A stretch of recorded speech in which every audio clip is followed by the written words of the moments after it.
unpack. We unpack. We unpack. Coming to you live. Boxing Ego unpack. Yeah. We unpack. We unpack. We unpack. Coming to you live. Canelo promoter Oscar De La Hoya. Hey, I do believe. Says Canelo Alvarez, the front runner, is not Billy Joe Saunders to get Canelo's next fight, presumably in May. What up, Fight World? It's your boy Ego, and I'm back with some more boxing. Make sure you smash the like button. Also, subscribe to the channel for the latest and greatest in boxing. If you want to become part of the gang, notification gang, please hit the bell icon. Shout out to the super chats, channel donations, the Venmo donations, the Cash App, and the Patreon family. We working. Sign up for ESPN Plus below using my link. It definitely helps the channel, and I appreciate you guys holding it down. Oscar De La Hoya did an interview, link in the description. This is what he says. Quote, Saunders, Billy Joe Saunders, is not the front runner. That's for sure. I have no idea who threw that name out there. I have a trip to Mexico to meet with Canelo Alvarez and his team. We'll sit down. I'll stay there for a few days. We'll iron out a deal and take it from there. Once we have a name down, we'll have an announcement shortly. He goes on to say, Canelo, he did vacate his light heavyweight title. I'm not sure if he wants to stay at light heavyweight. We'll see. But I think he has a lot of options at 168. It may be a little bit difficult for him to go back down to middleweight 160. But he also has that option. That's what's great about Canelo. He's not a tall guy. He's a wide guy, and he's got thick legs and a thick neck. He knows how to cut weight, and he knows how to train hard and be disciplined. That's the advantage he has. He's very disciplined, so he has the options. I think 168 would be a nice move for him, but it depends on his team. His team knows how his body feels. Now, I want to give my thoughts. Man, I've said the same thing. It's just really a broken record at this time. Canelo's star power is definitely dwindling and waning. You could say whatever you want, but I know, you and I know what's going on. The truth is, that's the reality of it. He's still popular. He's still a good fighter, but his star power is definitely waning on the DAZN app. His events are harder for people to search up and know when he's fighting and watch all the fight week festivities and stuff. It's just not getting the same publicity and press. And unfortunately, boxing doesn't wait for anyone. And there's a lot of fights that have been brewing, like, you know, Jermell Charlo versus Rosario now. That's a fight that just came into the play. But Jermell Charlo versus Hurd, Jermell Charlo, you know, versus a top name. You also have Errol Spence's next move. Probably going to be a good fight within his next two fights. Pacquiao, Danny Garcia, or something similar, Sean Porter rematch, etc. And with that being said, it just becomes harder for Canelo, who's trapped on the app, if he's not putting on the biggest events. See, the thing with a lot of people get this confused, and new media is here to set the record straight. A lot of people, they try to compare, make an attempt to compare what Canelo's done in his career, his movement, and how he's acting to Floyd Mayweather, which is not the same, because Floyd Mayweather, he had the ability to pick and choose fights, but he earned it through hard work, dedication, sacrifice, and being in the sport for 22 years or something like that, right? Beating more former and current champions than anyone in history. So, and the other thing is, he came up in a different time. He came up in a different time where pay-per-view was, that was the ticket. Like, everybody who was popping, that was the only choice to see it. But now, you know, we live in a different age, digital mob age, different stuff. People can stream, people, you know, illegally broadcast fights. It's just, it's different. So now in boxing, you kind of have to have a good event, a good enough event to even make it make sense for a pay-per-view. Like Terrence Crawford versus Amir Khan, the numbers never came out, probably because it wasn't like the biggest fight that Crawford could have on pay-per-view. And therefore the numbers didn't, you know, they probably reflected that. That's why they didn't truly come out. But we had heard indications of what the numbers were. So similarly with Canelo has really skated by with his looks. He is a good fighter, and he had a lot of promotion when he was with Al Heyman, and Golden Boy was working with Al Heyman, Richard Schaefer. He had a lot of promotion when he was with Showtime. He had a lot of promotion when he was with HBO, and he had a company that was already established. HBO Boxing had been in the game for the last 45 years roughly. So HBO, they knew boxing. They were considered a staple for boxing. It was a go-to.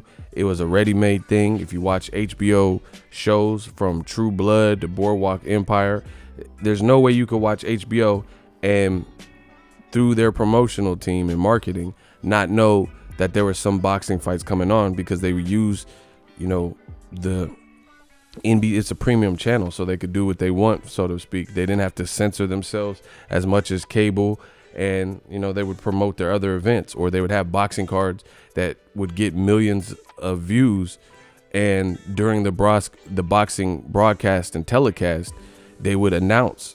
But Canelo's not aligned in HBO. Things change, and they're now passé when it comes to boxing. They're still around, but not in the realm of boxing. So DAZN's a different entity and a different company. The promotion is not the same. We see that. In fact, Canelo's last fight with Sergey Kovalev was ill promoted. In fact, in my opinion, they gave more promotion to Logan Paul, who fought a week later versus KSI. They thought all the kids would jump on board and drive up subscriptions and get them out the red, so they put more energy. They had a 40 days docuseries, and the one for Canelo was horrible. Canelo Kovalev was horrible, the 40 days special. They had DJ Khaled, Maverick Carter. They had the Warriors, dude from the Warriors. It just was weird. Draymond Green. Yeah, and it was weird because it really didn't even have nothing to do with boxing. It was like real gimmicky. And the funny thing is, it was almost like a Freaky Friday. I feel, in my opinion, from knowing boxing and marketing and sales, if you're going to make a gimmicky 40 days and get the opinions of celebrities, it seems more befitting to do that with the Logan Paul KSI, which was more in that lane. But they took the true fight, the actual, were two people who boxed their whole life, right, in Canelo Kovalev, and they gave it more of a gimmicky buildup. And then when you watch the 40 days for KSI Logan Paul, they actually didn't really have that. They didn't have a bunch of celebrities and stuff like that. And they had a red carpet movie trailer premiere of the 40 days. They treated it like this was the big show. Like this was it. This was the major fight that boxing had been waiting. Really weird marketing decision. Canelo also took a major hit. DAZN took a major hit in his last fight when he had to stand down to a fight that they said they weren't concerned about, that had nothing to do with them, UFC 244. UFC 244, they made Canelo the main event.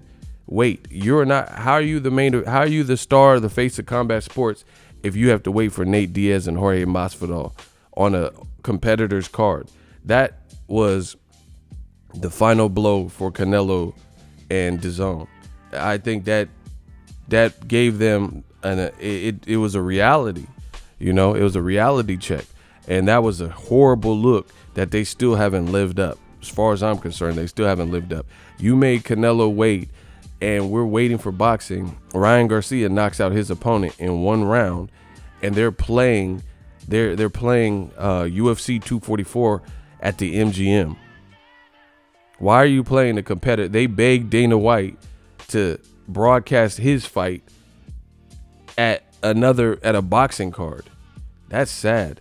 And then DAZN, being inept and not knowing what to do, they were just trying to buy time.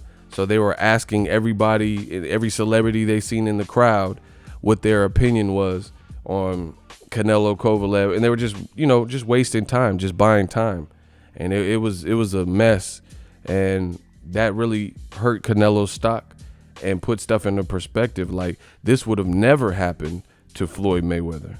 I mean, I think we can all, no matter how much you like or hate Floyd, I think we can all agree that Floyd, he beats to the sound of his own drum. Pause. He don't wait for no man. When he wants to make an announcement, he makes an announcement. If he wants to get a fight, he goes after it, and then, he can get it. But with Canelo, we've seen these aren't this isn't the case. He wanted to get Kovalev. Kovalev said, "You lowball me." So he ended up fighting Yard and then looking bad in the 9th round, and then later coming to terms off of that performance after he stopped Yard, to fight Canelo. It's just so much has went wrong with Canelo's career in the last few years, from being named the franchise champion with Jermall Charlo, the world scene that his team had no interest.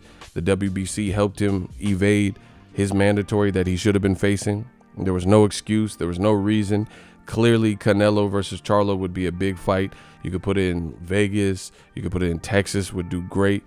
And you could put it in LA. You could do Staples Center, wherever. And that would have been a big fight. But, such is life. And he became the franchise champion, something we had never heard of, to protect Canelo. So he didn't have to go through it, and he had like a built-in justification, and he basically got stripped anyway. But they patsied it with this new term of franchise champion. Then he struggled, couldn't get Kovalev in the sack for the fight. He went on to look vulnerable versus Yard. Then Canelo's team, it just looked like amateur hour. Canelo's team then went on to the mandatory in the division. He said he wanted to unify and be undisputed, and they started negotiating with Derevyanchenko. Couldn't come to terms, didn't pay Derevyanchenko what he wanted, and he was forced to relinquish that belt too. And Derevyanchenko later fought Triple G, a DAZN fighter, another DAZN fighter, who everyone thought Canelo would fight. That was kind of the reason Triple G went over there. I wasn't like hyped for the fight, but it just seemed like common sense, and they couldn't do it. So it's a bad look. It's a bad look for Canelo. Now De La Hoya is saying he's not going to fight Billy Joe Saunders. I mean, Billy Joe Saunders, I said my piece, is a good fighter, but he's coming off a bad performance. So it might be the feedback.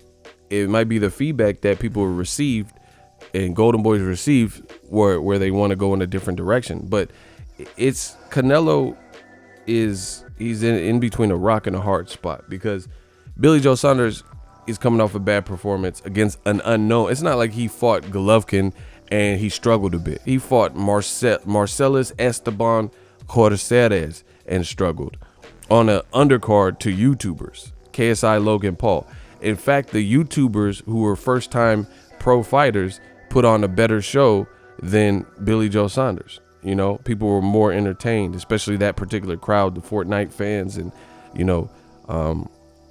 digital media consumers that went to that card. They weren't into the Billy Joe Saunders fight like that. They were booing it, right? So that's a bad look. Billy Joe Saunders doesn't have no big name. So who else is he going to fight? Caleb Smith, another guy who's coming off a bad performance. He really lost to John Ryder. So it's just like, I just see the options being bad. I mean, John Ryder lost to Rocky Fielding, who Canelo beat. And technically he's coming off a loss, even though I just told you I think he should have beat Caleb Smith. So that's not a big fight in America. That's not going to move the needle for DAZN. So it's like, who is Canelo going to fight unless he keeps doing these weird, Kovalev type fights that no one expects? My opinion is two people you have to consider would be Ryota Murata in Japan, because he has a fake version of the title, and also a guy like Ryota Murata or Jeff Horn or something weird, because he's coming off of. But I just feel like none of these fighters are fights that are ready made for American consumers. You get what I'm saying? And I don't think Canelo's ultimately gonna get a lot of praise for those types of matches. So De La Hoya didn't say Billy Joe Saunders absolutely is not the guy that's gonna get the fight, but he's saying he's not the front runner. But ultimately, we got to hear what Canelo's team, because De La Hoya is saying, oh, I don't know where that name came from. Eddie Reynoso trained his other fighter, Oscar Valdez, who had a tough fight on a top rank card, right? And he said the leading contenders, he did interviews you could find on the internet, And he listed guys like Billy Joe Saunders, Caleb Smith, Triple G, and John Ryder. So I don't understand why De La Hoya is so in the loop. And that's the other thing. It's been well documented that Team Canelo has had issue with Golden Boy. So it looks like they're in contract and, you know, in concert with each other because they have to be contractually. But it doesn't look like everything there is peachy and on the same page. Listen to Canelo's promoter, De La Hoya. He says, "Oh, I'll go to Mexico and meet with them, and Canelo's team has to decide." But you don't really hear Leonard Ellerbe talk like he's a third party to Gervonta Tank Davis's career. You get what I'm saying? Because he is part of Tank Davis's team. You know, he's an extension of it. De La Hoya in this interview, he's saying, "Oh, I got to talk to Canelo's team." So it just shows me that there's some type of discord, disagreement, or rift. De La Hoya and Canelo weren't even talking to each other at the press conference, you know? So something's up there. So I don't know. I don't know who Canelo's going to fight. They're saying Billy Joe Saunders isn't the front runner. I think they're just kind of, I think there's pressures behind the scenes that we may not know about. Like DAZN, they want a big fight. They want a fight that's big for America. And the other thing I have to address is the other aspect that's BS for Canelo and doesn't help him is on top of the franchise title, not fighting Charlo, on top of not fighting Derevyanchenko and losing that belt, in the same year you said you wanted undisputed at middleweight. All of a sudden, the directive now became to fight Kovalev coming off a bad performance, which you could have fought Kovalev before that bad Anthony Yard performance where he, you know, well, it looked vulnerable, I guess you could say, right? But you didn't pay him enough money. Canelo's making all this money, but you can't pay Kovalev enough money. Kovalev also, this is just a mess, people. TMZ is reporting Kovalev and the accuser, they're showing scars of her neck, and, you know, that's just a bad look. This is who you doing business with when no one asked for the Kovalev fight. This man is being charged with some malicious shit. Imagine if that was a black fighter and he had kicked a girl's head in and cut her or whatever Kovalev did with the pictures and kicked the dog. You know, people would be boycotting the fight. But Golden Boy, Canelo, Team Canelo, this is who they chose to make their big American fight. They waited for UFC 244. And now the other thing that looks bad for Canelo is the fact that no one told you, on top of Kovalev having open legal cases with issues of domestic violence, what happened to Floyd Mayweather? When Floyd Mayweather and Robert Guerrero were going to fight, Ruben Guerrero says, "You guys like this guy? Mayweather beat up his wife." And I was seeing people in the crowd saying in the comment section, "Oh yeah, Floyd, the wife beater." But no one's saying that about Kovalev. Funny how that works. So on top of all of that, no one told you to fight Kovalev. He was dealing with legal trouble. He was coming off a very vulnerable performance with Yard. He had been stopped by Dre Ward. He had been beat by Dre Ward. He had got stopped by Alida Alvarez. Dropped 3 times. On top of all of that, and people don't feel like he was the crusher, this has been co-signed by me, Andre Ward, Jean Pascal, Alida Alvarez. All these people have publicly stated, Dimitri Bivol, that Crusher Kovalev was not the same. And that's who Canelo's last victory, his 4-division championship, is. On top of all that, he said he wanted to be undisputed. Look it up on Google. Undisputed at 160. And guess what? The directive somehow changed, and now they're talking about he can't make 160. It's going to be tough to make 160. So Charlo's at 160. You never fought him. You don't want to fight Triple G. And then the other guy you don't want to fight, Demetrius Boo Boo Andrade, who's signed to DAZN, where you fight. Now all of a sudden you can't make their weight. So these guys would have to fight you at 168 or a catch weight or not fight you at all. I mean, it's just bogus. So good luck to Canelo. We'll see what his next move is.